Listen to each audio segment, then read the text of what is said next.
Good morning and good afternoon.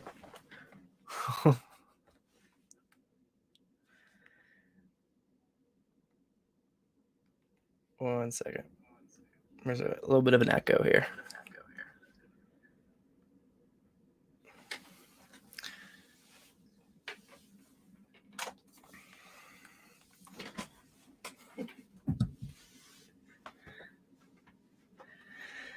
Not the start I wanted.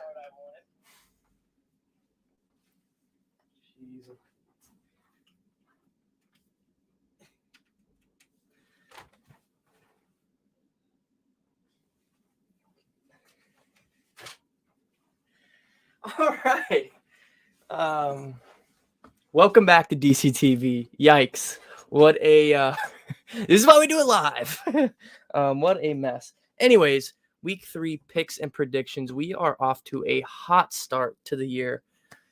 And I'm so excited about that.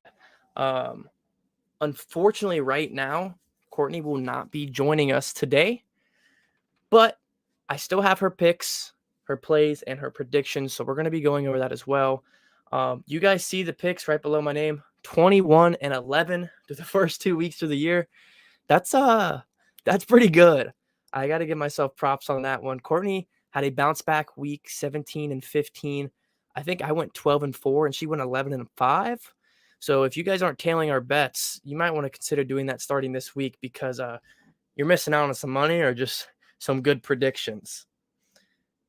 I have to do something here on my phone. If you're in the stream, say what's up in chat. Hope you guys like the new background. Very excited to be here on this beautiful Wednesday and talk football. Give me 1 second. I'm going to set up my fan because I am on fire. And we're going to hop straight to the picks and predictions. Do not worry. I'm not going to have like the hour or so like last week where it was a bunch of information about last week's game. I'm not going to really cover that unless someone brings it up in chat. As I do the world tour around my room.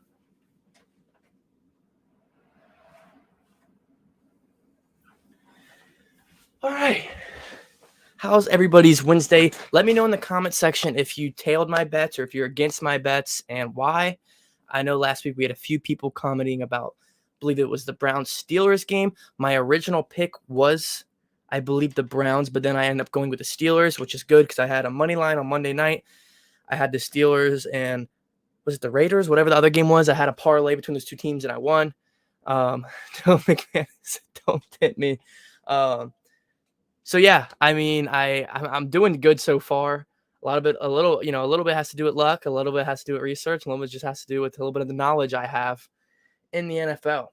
But without, getting situated here, I got to see if I can find Courtnie's bets real quick.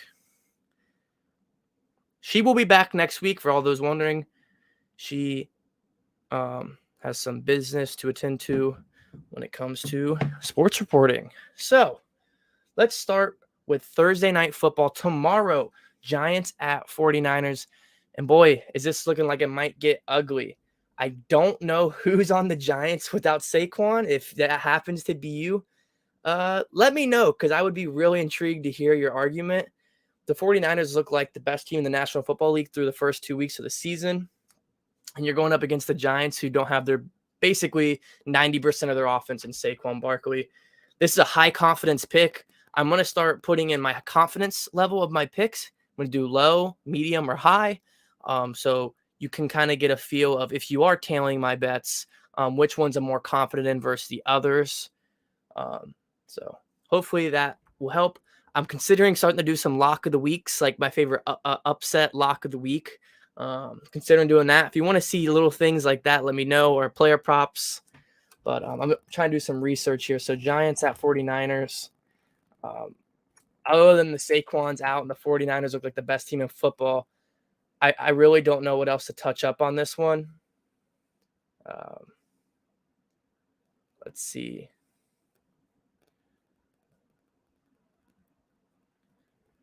Let me bring up my DraftKings real quick. Sorry for the slow start to the day. Dylan brings up a great point in chat. Matt Breida at backup, not great. Yeah, that is definitely not too great. And how much they depend on their running role. It's not just like the Bengals offense where they're going to run the running back. He might get 8 touches, maybe 15 max most weeks, whether it be Joe Mixon or somebody else. The touches aren't there, the volume isn't there.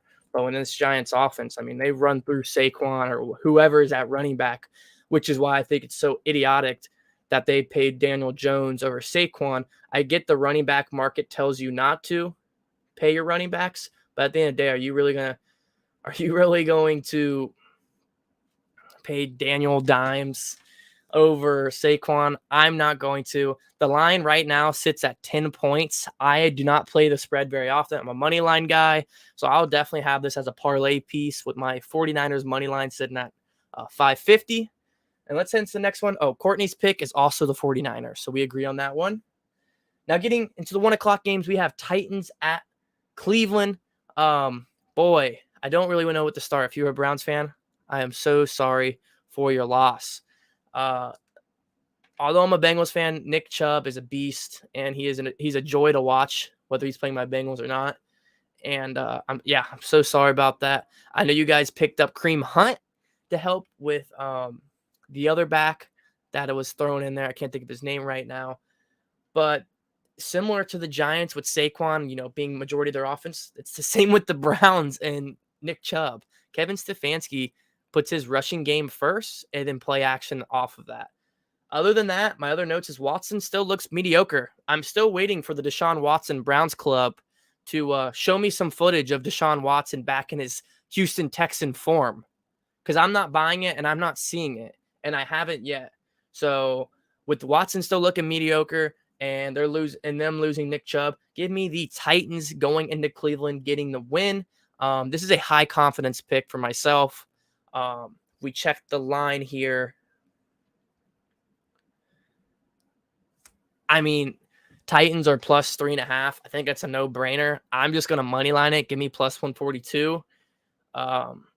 This is what I got here. I think the under, it's at 40, so, a low number already.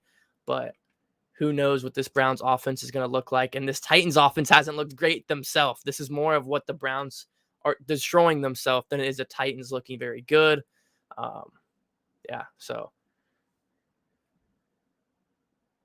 Yeah, I did see that, Dylan. Dylan made a comment about Deshaun Watson's burner account on Twitter. Not a surprise. I think we all kind of know the type of guy Deshaun Watson might be. So let's get to the next game. Oh, Courtney's pick was the Titans. So we agree there.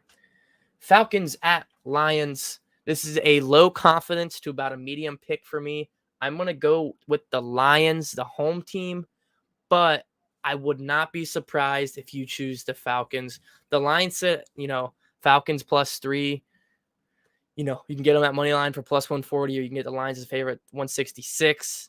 But when I look at this, I just see the Lions outscoring the Falcons. Now, there is a few things that scare me with the Lions, and that's injury. So no CJ Gardner-Johnson, I believe. I saw he's out with the season. That's pretty worrying. And then Amon-Ra St. Brown is questionable from the time of the live stream. Very, very concerning for my pick. And then the Lions also, this is kind of another negative for the Lions. When are they going to properly utilize Jahmyr Gibbs? You drafted him so high, and they haven't utilized him at all in the correct way. When I saw him week 1 against the Chiefs, it's like every time he got the ball, he made a significant play. And then there he goes back to the sideline. Like, unleash his potential, and let's see, 20, 25 attempts. Let's see some, throw him a couple of screens as well. I really think he can take over this game and win the Lions here at home. But like I said, it's a low to medium confidence. So if you have the Falcons, I'm not surprised.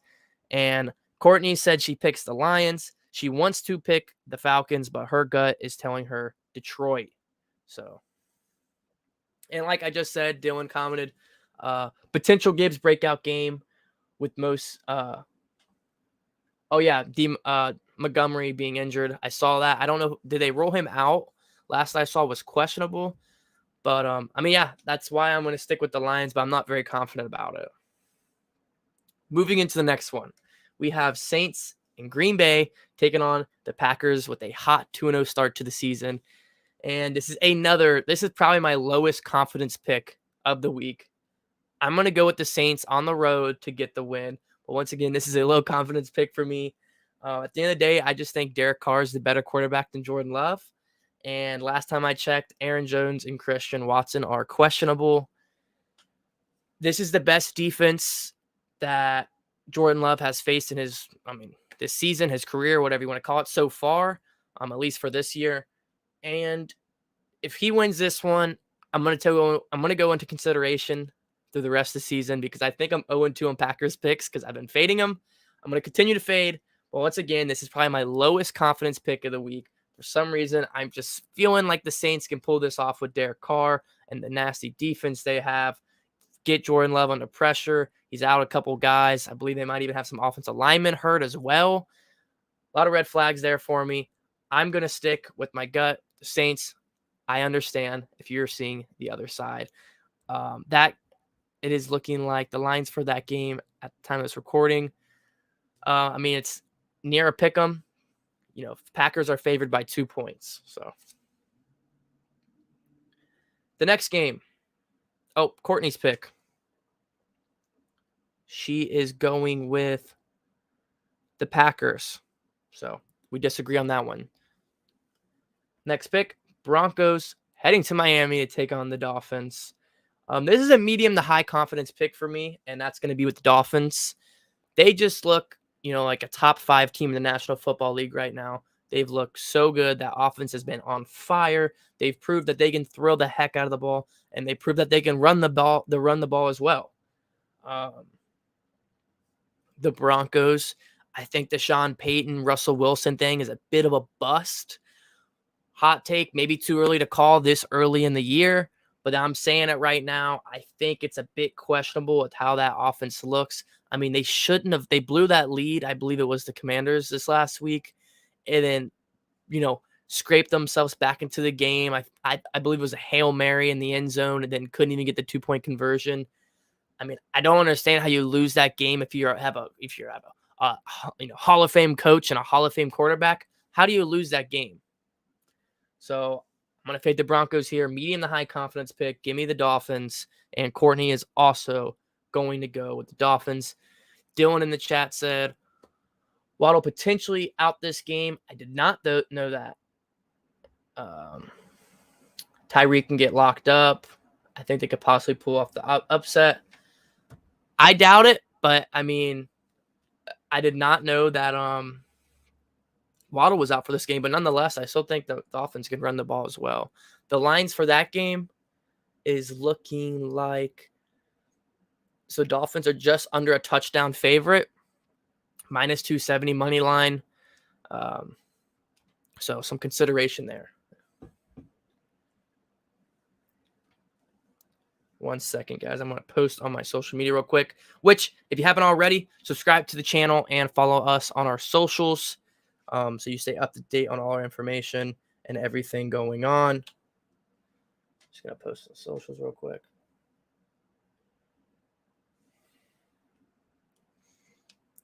Don't mind me.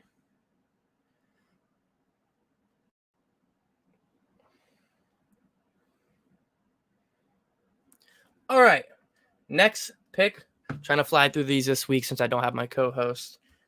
So a little sped up. We have Chargers at Vikings, and this is a low to medium confidence pick.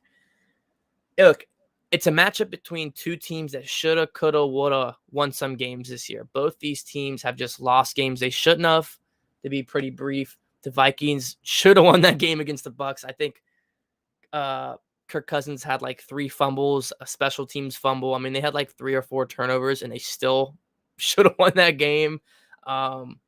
This last week, they played the Eagles very well. Why did they lose that game? Turnovers. And the Chargers, man, it just feels like they're losing the teams they shouldn't lose to. I don't know if I'm the only one that feels like that, but these are two teams at the end of the day that shouldn't be 0-2. Nobody expected them to be 0-2. And here we go. This is an important game to get that first win. And I think the whole home team will do it. The Minnesota Vikings. Look, Kirk usually plays good at home. I think it'll be high scoring. If you're looking at the over-under, I'd probably take the over. And my biggest stat that I pulled away from this one was that the Vikings have the number 1 pass percentage in the NFL, meaning that they throw the ball more than any other team in the National Football League. And then the Chargers are 32nd, a.k.a. last in the NFL in pass defense. So I think at the end of the day, that's why the Vikings win this one. Low to medium confidence pick. I also want to say I'm a Bengals and Vikings fan if you're new to the channel. So if you want to take that in consideration, I understand. The lines right now, the lines right now have the Vikings sitting as a 1-point dog. So it's a pick 'em, 110, -110, -110. Yeah, a home dog. I love that.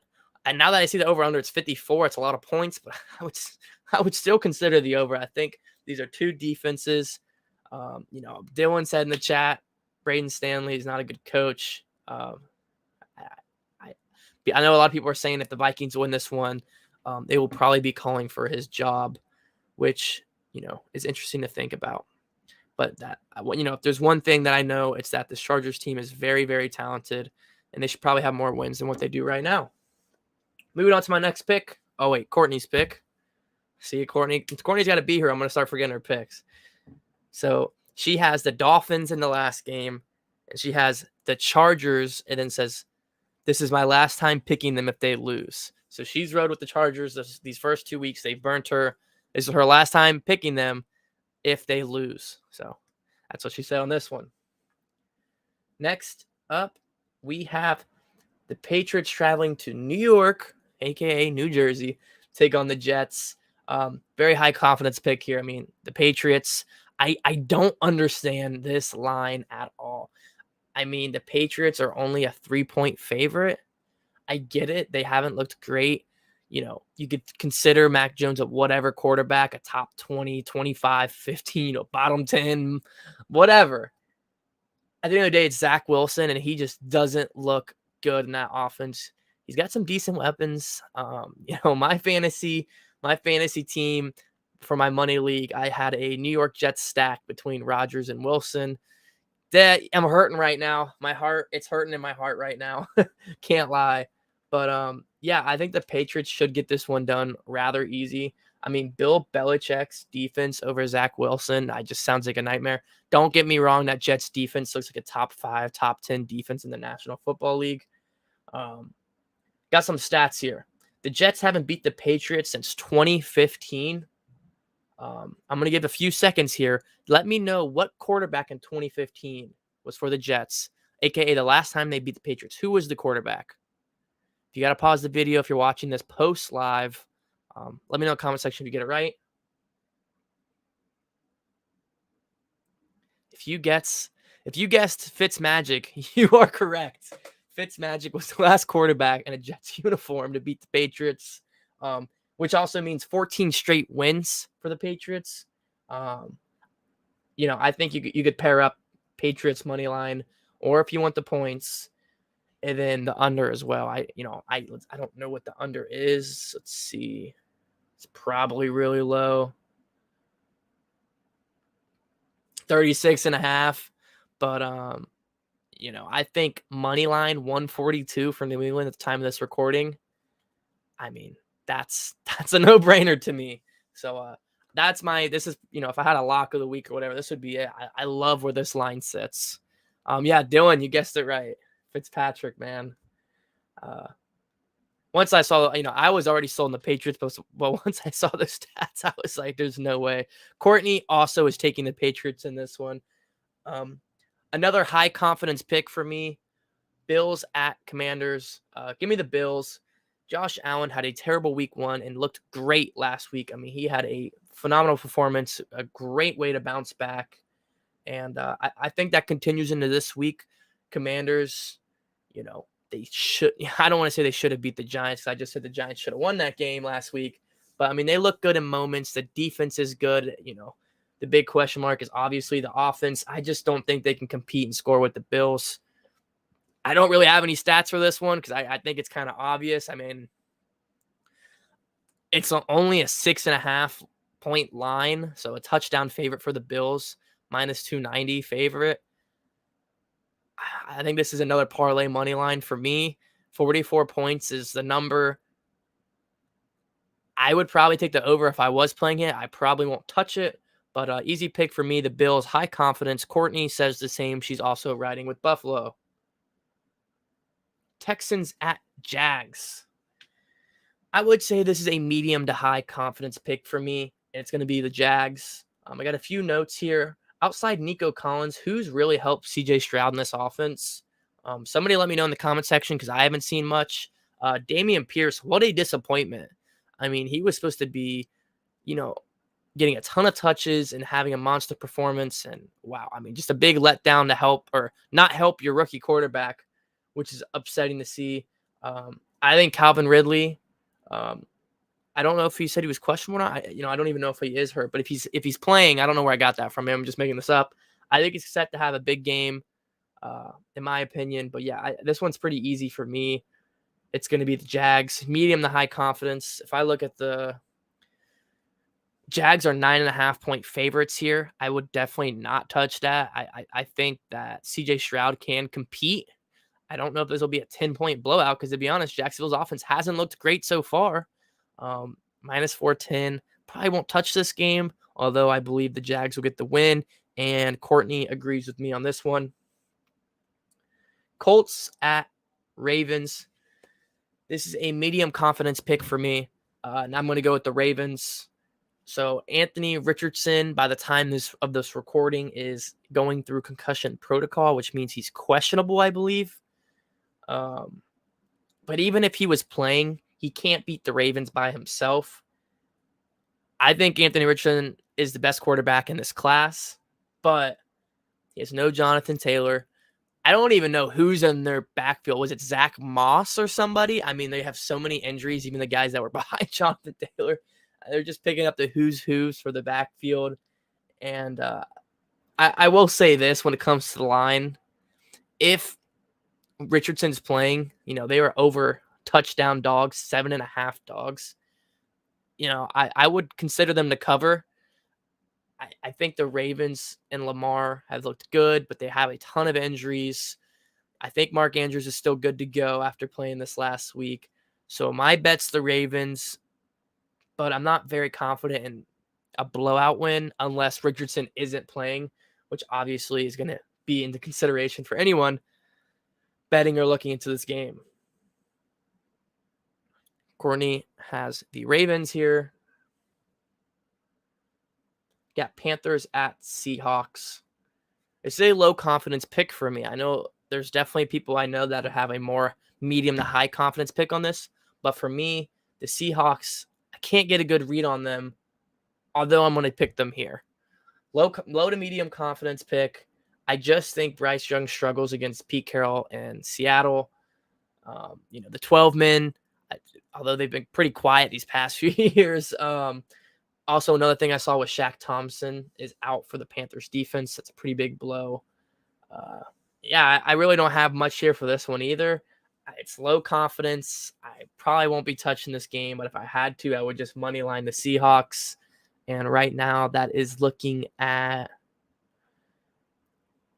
minus 230, just under a touchdown favorite. I don't really have much on this one. This would be one where I'd pass off to Courtnie and want to hear her description, but that she also is choosing the Seahawks. We only got a few more to go here. We got the Bears at the Kansas City Chiefs. High confidence play here. Give me Kansas City. I think the Bears are the worst team in the National Football League, and I've been saying it since week 1. You can go back to that video. Everyone says Cardinals this, Cardinals that. I think the Cardinals will have more wins than the Bears at the end of the season. And I've been saying this before. Justin Fields came out into his press conference earlier today and called out his coaching staff, which you never see a quarterback do in the National Football League, at least that I can remember. You don't see your quarterback go into the press conference and openly diss your coaches on your poor performances. So even before that, I think it's only going to continue downhill. I think the Bears will get the number 1 pick in the draft and will draft a quarterback, Caleb Williams. At this point, it's a hot take, but I mean, starting to cool off, honestly. I think, yeah, I just think this Bears team is terrible. I don't even know what this line is. 12.5-point favorites for the Chiefs. I think you could take that and be fine. Like I said, I don't play the spread. I'm a money line guy. Minus 675. One thing that's intriguing is that the spread, or 48 points, 47.5. If I were to play this, I would probably take the under, just because, yeah, I mean, this line's big because they assume the Chiefs are going to run up the score on the Bears. But I mean, the Chiefs with Travis Kelce, sure, okay, I see the possibility in that. But outside of Kelce, I mean, man, Mahomes is just struggling to find a target outside of him that he can rely on. So that does worry me when it comes to that massive over-under 47.5, 48 points. Courtnie's choosing the Chiefs. That takes us to Cowboys at Cardinals. This is a high confidence play. I know I was just giving ups to the Cardinals, but give me the Cowboys. I mean, let's be real here. The Cowboys have looked like top 3, top 5 NFL team in the National Football League through the first 2 weeks. Because of the defense, I mean, Micah Parsons is probably the best defensive player in the National Football League, or top 3. I mean, he is just incredible absolutely everywhere. I mean, he just flies around the field, terrorizing quarterbacks, running backs, receivers. It doesn't matter. That defense looks great. And I'm really worried for this Cardinals offense this week. Going up against that, I don't think I have to do much explaining on this one. I'm trying to find the line here. 12-point favorites for the Cowboys. I think you could take that, honestly. Or you could just do money line for 600. Look, I know I was just giving big ups to the Cardinals, but that defense just looks so good for the Cowboys. I'm really scared for this Cardinals offense. Give me the Cowboys. Courtnie also picked the Cowboys. The 43 points over under. Honestly, it's just, if you believe the Cowboys are going to run up the score, then I would probably take the over. Because you're not betting on the Cardinals to score realistically. This takes us into Sunday Night Football. Steelers at Raiders. Low confidence pick here. And I know the Steelers just helped me out last week, winning my parlay and helping my picks look good by switching from the Browns to the Steelers last second before the game. But, hey, buddy, come here. That's Baki right there in the back, making his DCTV first appearance. All right, we'll see you later. Where was I at? Oh, yeah, Steelers. So but I'm going to have to fade them here. I'm going to have to go with the Raiders. Low confidence pick. Basically, the Steelers' defense is the Steelers' offense, meaning they don't have an offense. Matt Canada, Kenny Pickens obviously is not working, and the Steelers' offense is in deep, deep trouble. Even Courtnie, as a Steelers fan herself, I'm sure she would be on here agreeing with me and saying the same thing, that offense just doesn't look good. I mean, they're only going to score as many points as their defense can score for them. I said Kenny Pickett has looked terrible. The play calling has been terrible. I'll take Jimmy G over Pickett. And no Deontay Johnson that I'm aware of for the Steelers offense. Another big blow for them. But give me the Raiders. Low confidence pick because of those reasons. I just think they'll be able to score more than the Steelers at the end of the day. So, sorry, Steelers. You helped me out last week. Even as a Bengals fans, I can admit when you helped me out. But can't ride with you this week. Sorry about it. Maybe you'll switch again. We'll see. Did she not? Okay, so she picked the Steelers and she said probably going to be another nail biter if they win. So she's rocking with the Steelers there. Obviously, she's a Steelers fan. Monday Night Football, you have the Eagles at the Buccaneers.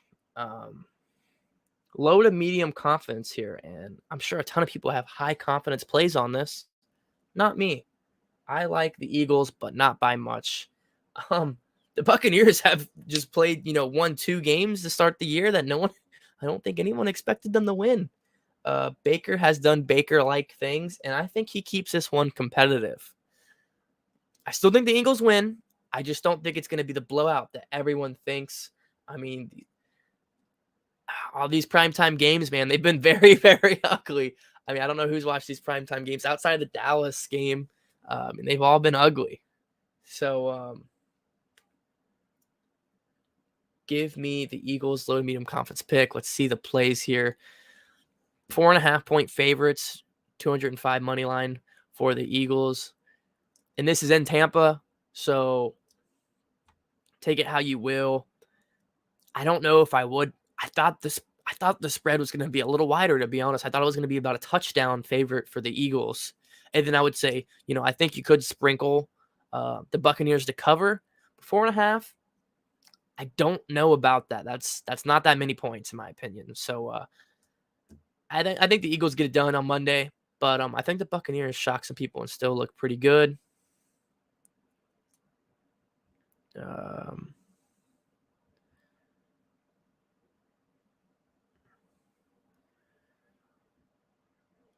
I'm going to assume she chose the Eagles here. I don't see a pick for her, but we're going to go ahead and say she chose the Eagles. I'll have to re-up after the video and check out that with her. And then the last game of the week, the other Monday Night Football game, since we have 15 Monday Night Football games this year or something like that. It's pretty cool. Yeah, that one's going to be right here in Cincinnati where I'm at. You have the Rams and Bengals Super Bowl rematch here again, this time in Cincinnati. And my two teams, the Bengals and Vikings, see there's 11 losses I have right down here. These 11 losses. 4 of those, 4 out of the 11, almost half of those picks are because of my two favorite teams. I rode with the Bengals and Vikings both these 2 weeks, and they both have me 0-4. So if I was fading my favorites, I would be like 26 and like 5 or something. I mean, my number down here would be absolutely ridiculous. With that said, they're going to screw me over 2 more times here. I already said I was going with the Vikings, and here I am going with the Bengals with my very low confident pick of the week. Obviously, Joe Burrow, if he doesn't play, I'm not going to choose the Bengals, but if Joe Burrow's in there, he has a chance to beat this Rams team. But if Joe Burrow doesn't play, I am going to the Rams. So you hear that here first. I think the Bengals, because it's at home, wearing the white Bengal jersey, maybe I'm buying into the riff, but give me the Bengals. A little biasy here. Once again, like I said, I understand if you fade my 2 picks. If you fade my 2 favorite team picks, you would be 4-0 in your bets. Look at it like that. So take it into consideration how you will. And I think Courtnie's taking the Rams on this one, if you were wondering about her pick. All right, that's this week's video, short and sweet since I'm by myself. If you guys liked it or if you enjoyed it, please hit that like button, hit the subscribe button, and join the DCTV family. I'm still considering doing some Bengals play-by-play live streams. Just hasn't really worked out for me so far this year. Look, picks are 21-11, so I can't really complain. I've done a great job so far this year. Courtnie's done well, pretty well on her side. Follow our social medias. And please get active in that comment section. Even if you weren't watching this live, go back and watch this and tell me, what you agree with and what you disagree with. Give me some player props. Let me know what I'm missing out on some of these plays. Let's have a good week here. Let's get this 21 to at least 30 for next week. I think we can do it. It's been your boy, Drew Collins, and thank you for joining in today's show. Stay you, stay true.